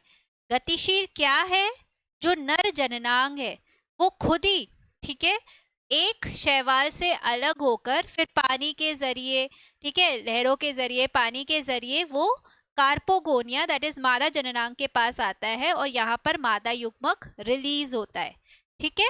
इसीलिए कहा गया है कि इसमें कोई गतिशील अवस्था नहीं होती है, इसके जो युग्मक हैं वो गतिशील नहीं है, ठीक है। फिर भी कैसे इसमें ऊगैमी बोल रहे हैं अपन, क्योंकि इसमें पूरा का पूरा जो जननांग है, पूरा का पूरा जो स्पर्मेटेंजिया है, नर जननांग है, वो उस शैवाल जो है उससे अलग होकर वो दूसरे शैवाल पे जो कार्पोगोनिया है उसकी तरफ जाता है और वहां पे ये मादा युग्मक को रिलीज करता है। समझ में आया आपको? तो इसीलिए हम बोलते हैं जो यहाँ पे रिप्रोडक्शन है वो ऊगैमस टाइप का है, क्योंकि जो नर युग्मक है वो मादा युग्मक की तरफ जा रहा है। समझ में आया आपको? तो that is oogamous. Next examples की बात करें तो एक एग्जाम्पल है पोरफायरा, जो कि एक खाद्य शैवाल है। तो अपन ने 3 शैवाल देखे जो कि खाद्य है, लैमिनेरिया, सरगैसम, ये तो हो गए ब्राउन एल्गी, और एक हो गया पोरफायरा जो कि है रेड एल्गी, ये है पोरफायरा। ठीक है। देन जेलिडियम और ग्रेसिलेरिया, इनसे हमें मिलता है अगार। ठीक है। और अगार का क्या काम होता है? अगार एक तो जैसे एल्गिन को हम यूज करते हैं as a thickening agent ice cream और जेलीज में, ऐसे अगार को भी यूज करते हैं। और दूसरा इसका काम है, ये संवर्धन माध्यम बनाने के काम आता है।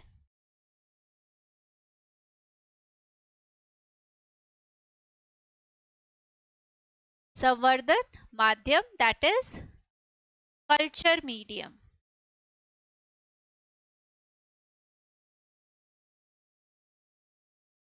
ठीक है। संवर्धन माध्यम या फिर कल्चर मीडियम किसके लिए? सूक्ष्म जीवों को ग्रो करने के लिए।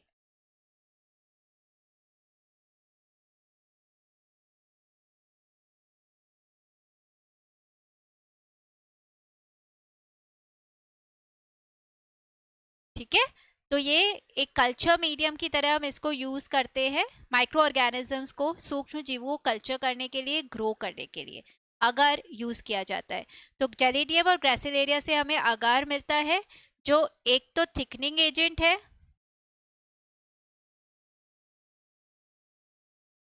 और किस में यूज करते हैं हम इसको? आइसक्रीम बनाने में, जेलीज बनाने में। ठीक है। और दूसरा ये कल्चर मीडियम की तरह यूज होता है सूक्ष्म जीवों को ग्रो करने के लिए। ठीक है। फिर आता है कॉन्ड्रस क्रिस्पस, जिसको हम आयरिश मॉस भी बोलते हैं। क्या बोलते हैं हम इसको? Irish moss. ठीक है। इससे हमें क्या मिलता है? कॉन्ड्रस क्रिस्पस से इससे हमें मिलता है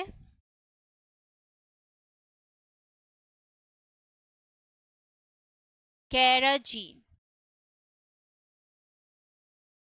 ठीक है। कॉन्ड्रस क्रिस्पस दैट इज आयरिश मॉस, इससे हमें मिलता है कैराजीन। अब कैराजीन का क्या काम है?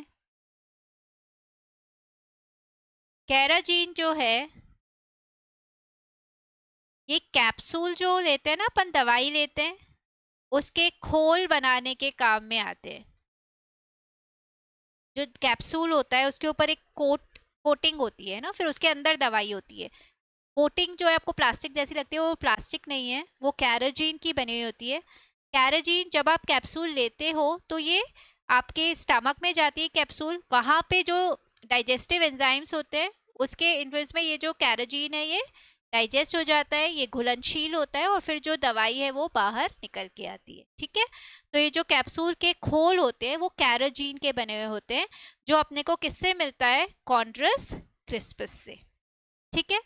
फिर हार्वेला, हार्वेला जो है वो एक पैरासिटिक एल्गी है, परजीवी है। ठीक है। एक अपन ने ग्रीन एल्गी देखी थी, सिफेलोरोस, यस, जो पैरासिटिक थी। एक ये है हार्वेला, ये भी पैरासिटिक एल्गी है, परजीवी है। और लास्ट एग्जाम्पल आपको याद रखना है पॉलीसाइफोनिया, ये पॉलीसाइफोनिया है। ठीक है। This is Polysiphonia. ये पोरफायरा है, ये पॉलीसाइफोनिया है। ठीक है। तो कुछ एग्जाम्पल्स अपन ने क्या देखे? एक अपन ने देखा पोरफायरा जो कि खाद्य शैवाल है, फिर हमने देखा जेलिडियम एंड ग्रेसिलेरिया जिससे हमें मिल रहा है अगार। ठीक है। अगार के 2 मेजर यूजेस, थिकनिंग एजेंट है, आइसक्रीम जेलीज में यूज होता है, और एक संवर्धन माध्यम दैट इज कल्चर मीडियम के फॉर्म में यूज होता है सूक्ष्म जीवों को ग्रो करने के लिए। फिर है कॉन्ड्रस क्रिस्पस जिसको हम आयरिश मॉस भी बोलते हैं, इससे हमें मिलता है कैराजीन जो कि कैप्सूल के खोल बनाने के काम में आता है। ठीक है। और नेक्स्ट अपन ने एक और एग्जाम्पल है हार्वियला, जो कि पैरासिटिक एल्गी है, और एक है पॉलीसाइफोनिया। ठीक है, समझ में आया बेटा? तो ये कुछ एग्जाम्पल्स आपको रेड एल्गी के याद रखने हैं। ओके, तो आप यही हमें पढ़ना था आज, that is Chlorophyceae, Phaeophyceae, Rhodophyceae. ठीक है, अब अपन क्या करेंगे, कुछ क्वेश्चंस करेंगे। किसके प्रकरण में स्तंभंग, छत्रिका वृत्त एवं प्रवर्ण पादप शरीर की संरचना करते हैं? दैट इज होल्ड फास्ट होता है, स्टाइप या फिर स्टॉक होता है, और लेमाइना या फिर फ्रॉन्ड होता है। बताइए किसकी किसकी संरचना में आपको ये देखने को मिल रहा था? कौन सी एल्गी? यस, जल्दी से। Yes, very good, it is Phaeophyceae. किसमें मिलता है ये हमें? फियोफाइसी में। लैमिनेरिया याद है ना आपको? इस तरीके से कुछ मैंने आपको बताया था। ठीक है, तो ये फियोफाइसी में आपको मिलेगा। Okay, next. रोडोफाइसी में प्रजनन के संबंध में गलत कथन को चुनो। ठीक है, रोडोफाइसी में रिप्रोडक्शन से रिलेटेड कौन सा रॉन्ग स्टेटमेंट है? अलैंगिक प्रजनन अगतिशील बीजाणुओं द्वारा होता है। तो वो अपन ने देखा ही था कि रोडोफाइसी में जो बीजाणु है वो अगतिशील ही होते हैं, कोई भी गतिशील अवस्था नहीं होती, हमेशा याद रखो। तो ये स्टेटमेंट सही है। लैंगिक प्रजनन गतिशील युग्मकों द्वारा होता है, ये रॉन्ग है, क्योंकि मैंने अभी आपको बोला अगतिशील अवस्था होती है। लैंगिक प्रजनन विषम युग्मक ही होता है, ऊगैमस है, बिल्कुल सही है। पश्च निषेचन परिवर्तन प्रक्रिया जटिल होती है, ये भी बिल्कुल सही है। ये आप याद रखिए कि जो पोस्ट फर्टिलाइजेशन, निषेचन के बाद जितने भी गतिविधियां होती हैं वो काफ़ी कॉम्प्लेक्स होती हैं रोडोफाइसी में, तो ये स्टेटमेंट भी बिल्कुल सही है। ठीक है, तो पश्च निषेचन परिवर्धन प्रक्रियाएं इनमें जटिल होती है, तो गलत कथन क्या है आपका? बी। ठीक है, नेक्स्ट। शैवाल वर्ग को इसके लाक्षणिक कशाभन से सुमेलित करो। क्लोरोफाइसी 2 से 8 समान और शीर्षस्थ, बिल्कुल सही है। फियोफाइसी 2 असमान पार्श्व, बिल्कुल सही है। रोडोफाइसी में होते ही नहीं है, बिल्कुल सही है। तो आंसर आपका सही क्या है? डी, तीनों ही करेक्टली मैच्ड है। ठीक है, नेक्स्ट। शैवाल के दिए गए चित्रों की पहचान करो तथा सही विकल्प चुनो। अब मैंने आपको कहा ना, डायग्राम बेस्ड क्वेश्चंस, ऐसे क्वेश्चन आ सकते हैं आपके एग्जाम में, तो आपको बताना है कि ये क्या है और ये क्या है। ठीक है, तो ये तो है आपका डिक्टियोटा। ठीक है, और ये है आपका पॉलीसाइफोनिया। मैंने ये दोनों आपको अभी दिखाए थे, याद हो तो आपको। ठीक है, तो ये है डिक्टियोटा और ये है पॉलीसाइफोनिया। ठीक है, समझ में आया? देखो, फ्यूकस होता है तो उसके अंदर एयर ब्लैडर होता है, अगर आपको याद है तो। ये है डिक्टियोटा। ठीक है, नेक्स्ट। इनमें से कौन से भूरे शैवाल से संबंधित नहीं है? कौन इनमें से भूरा शैवाल नहीं है? Gelidium, Batrachospermum, Ectocarpus Dictyota, Laminaria, Fucus, Sargassum, Ectocarpus. Yes, अपने सब पढ़े। आपका आंसर इसमें होगा जेलिडियम और Batrachosperm. Yes, C, Gelidium Gracilaria याद है ना, अगार मिलता है, रोडोफाइसी है ये। ठीक है, और बट्रैकोस्पर्मम जो है वो फ्रेश वाटर में मिलता है, अपन ने एक एक्सेप्शन याद किया था। ठीक है, बट्रैकोस्पर्मम, तो ये बेसिकली रेड एल्गी है, भूरे एल्गी नहीं है। तो ए आपका इसका आंसर होगा। इनमें से किस शैवाल वर्ग का इसके लाक्षणिक संचित खाद्य पदार्थ के साथ सही मेल है? ठीक है, क्लोरोफाइसी स्टार्च, बिल्कुल सही। फियोफाइसी मैनिटोल लेमिनरिन, ये भी सही है। रोडोफाइसी फ्लोरिडियन स्टार्च, ये भी बिल्कुल सही है। तो सारे ही करेक्टली मैच्ड है अगेन। ठीक है, सारे ही करेक्टली मैच्ड हैं, तो आपका आंसर होगा डी। नेक्स्ट। अधिकांश हरित शैवालों में पायरेनोइड्स डैश में स्थित संग्राहक पिंडों को दर्शाते हैं। जो पायरेनोइड्स है, याद है क्या है पायरेनोइड्स? अंदर प्रोटीन, बाहर स्टार्च। ठीक है, तो ये कहाँ मिलते हैं? मैंने आपको बताया था, ये आपको जनरली हरित लवक दैट इज क्लोरोप्लास्ट में मिलते हैं, माइटोकॉन्ड्रिया, कोशिका द्रव्य या केंद्रक में नहीं। कप सदृश क्लोरोप्लास्ट इसमें उपस्थित होते हैं। मैंने आपको बताया था कि जो ग्रीन एल्गी है उसमें जो क्लोरोप्लास्ट है वो अलग अलग आकार के हो सकते हैं और इससे रिलेटेड क्वेश्चन भी पूछा जा सकता है। तो कप शेप्ड क्लोरोप्लास्ट आपको मिलते हैं क्लेमाइडोमोनास में। ठीक है, कप शेप क्लोरोप्लास्ट किस में मिलेगा? क्लेमाइडोमोनास में। ठीक है, नेक्स्ट, हरित शैवालों के प्रमुख प्रकाश संश्लेषी वर्णक है क्लोरोफिल ए और बी। हरित शैवाल याद है ना, chlorophyll A B. Chlorophyll A सी किस में था? थियोफाइसी में। क्लोरोफिल ए डी किस में था? रोडोफाइसी में। ए बी आपको किस में मिलेगा? Green algae, that is Chlorophyceae में।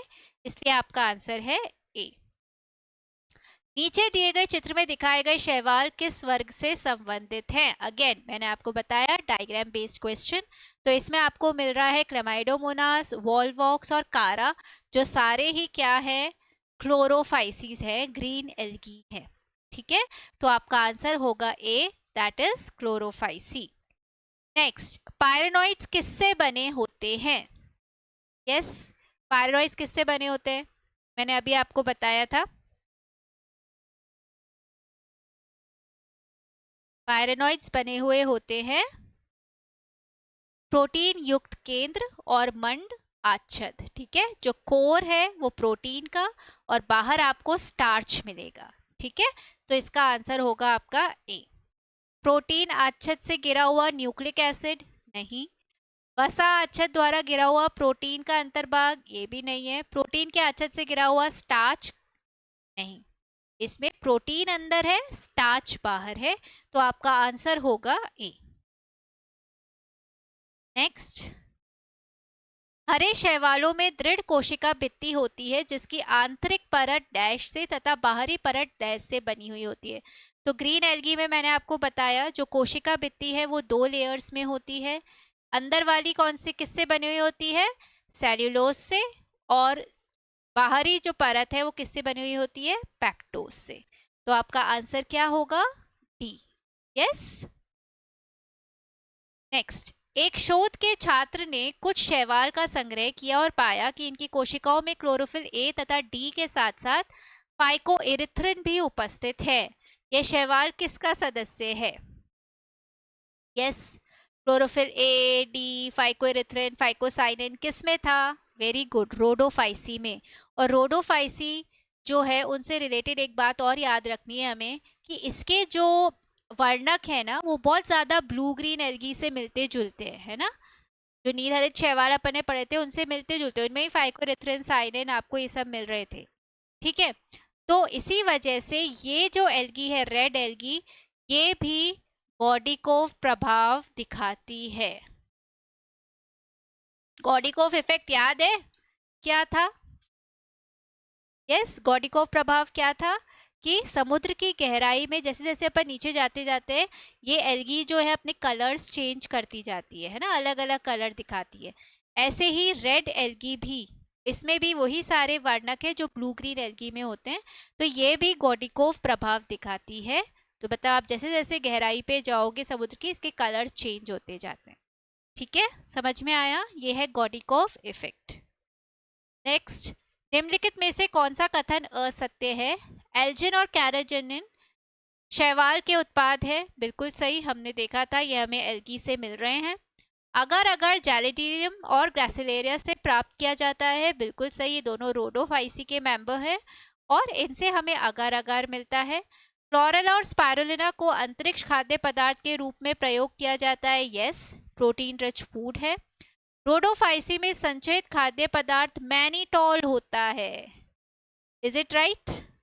रोडोफाइसी में मैनिटॉल नहीं होता है। रोडोफाइसी में क्या होता है? रोडोफाइसी में होता है फ्लोरिडियन स्टार्च।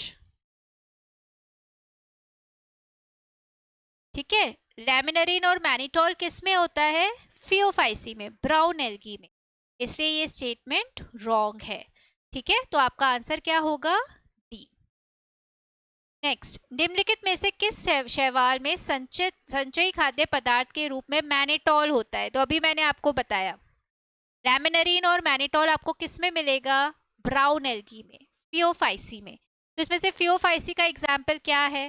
देखिए, ग्रासिलेरिया तो रेड एल्गी है, वॉलवॉक्स ग्रीन एल्गी है, यूलोथ्रिक्स भी ग्रीन एल्गी है, एक्टोकार्पस है जो कि ब्राउन एल्गी है। ठीक है, तो एक्टोकार्पस के अंदर आपको लैमिनरीन और मैनिटॉल संचित फूड के रूप में मिलेगा। ठीक है, नेक्स्ट, फ्लोरिडियन स्टार्च की संरचना किसके समान होती है? यस, ये अब मैं आपको होमवर्क के लिए दूंगी, ये वाला क्वेश्चन।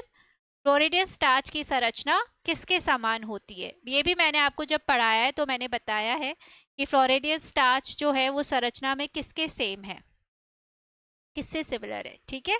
तो वो आपको यहाँ पे टिक करना है और ज़रूर आंसर करना है। तो ए ऑप्शन है माइलोपेक्टिन और ग्लाइकोजन, बी है मैनिटोर और एल्जिन, सी है लैमिनरीन और सेलुलोज, और डी है मांड और सेलुलोज, ठीक है। तो ज़रूर सोचिए, आंसर कीजिए, कमेंट सेक्शन में इसका आंसर दीजिए। ओके, विद दिस हम आज के सेशन के एंड में आते हैं। आई होप आपको आज का सेशन समझ में आया होगा। घर जाइए, रिवाइज कीजिए, ओके, और अपने नोट्स कंप्लीट कीजिए, ठीक है बेटा। टिल देन आप आराम से अपना ध्यान रखिए। We'll meet in the next class, ठीक है। Bye bye, take care.